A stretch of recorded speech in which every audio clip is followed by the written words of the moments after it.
C'est à Genève, au bord du lac Léman, que s'est tenue la première édition de l'Africa CIO Forum. Monsieur, bonjour, bienvenue au forum, s'il vous plaît. Pour la première fois, plusieurs centaines de chefs d'entreprise, représentant 40 pays différents, sont venus côtoyer banquiers et ministres afin de préparer l'avenir économique de l'Afrique.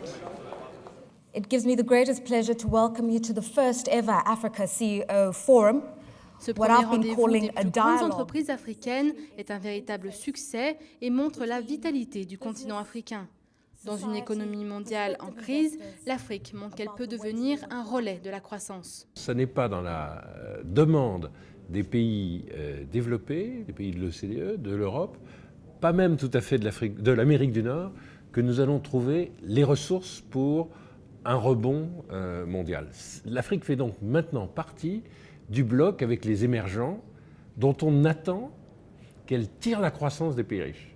C'est complètement nouveau comme rôle historique, ça n'est jamais arrivé. Mais pour que cette croissance soit durable, les entreprises privées ont besoin d'un secteur public fort et d'une véritable politique publique pour aider au développement économique.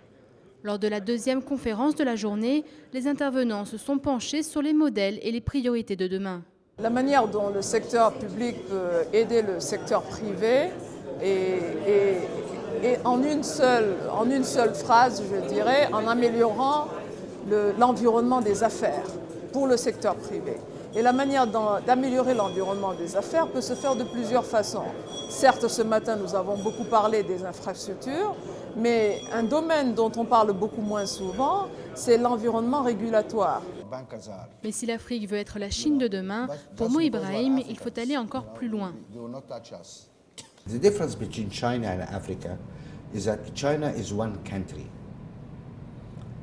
The problem with Africa, it is 54 countries with borders between them, with different laws, with different customs, tariffs, and that decimated market cannot be compared with China or India unless we speed up the process of economic integration of Africa. That is a must. Africa must achieve economic integration. That is a must, that's not a choice. L'ambition d'un vrai marché unique africain, c'est sur ce message positif que s'est clôturée cette première journée.